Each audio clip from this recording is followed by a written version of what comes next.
doon sa pinaplanong EDSA rehabilitation. Ang daming ulit na nag-aalala na baka yung trabaho namin. Kung ang pag-commute namin ay napakatagal na, matatagdag ako para isang oras, 2 oras, wala na talaga, hindi na kami umuwi. Kaya tinitignan po namin, ito yung nangyari. Bukod pa doon, meron tayo mga nakita na mga bagong teknolohiya na hindi natin ginamit bukod sa pagplano sa EDSA rehabilitation. Kaya in-instruction ko si Secretary Vince Dizon at saka si Secretary Manny Puluan ng PWH ay sinabi ko, pause muna doon sa rehabilitation. Wala muna natin gagawin.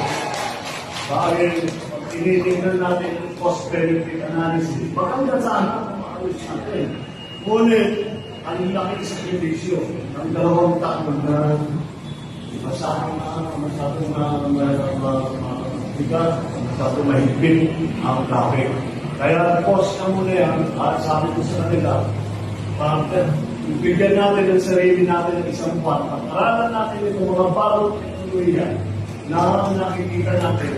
Pag-aralan natin, kumuha tayo ng magandang plano, baka naman, imbis na 2 taon, pagawa natin sa 6 na buwan, magawa natin sa 1 taon, tignan natin kung ano available sa atin. Pero sa ngayon, maliwanag na maliwanag, napakarami ang may hirapan at tingnan natin sa rehabilitation. We will find, in other words, sinasabi ko, we will find a better way.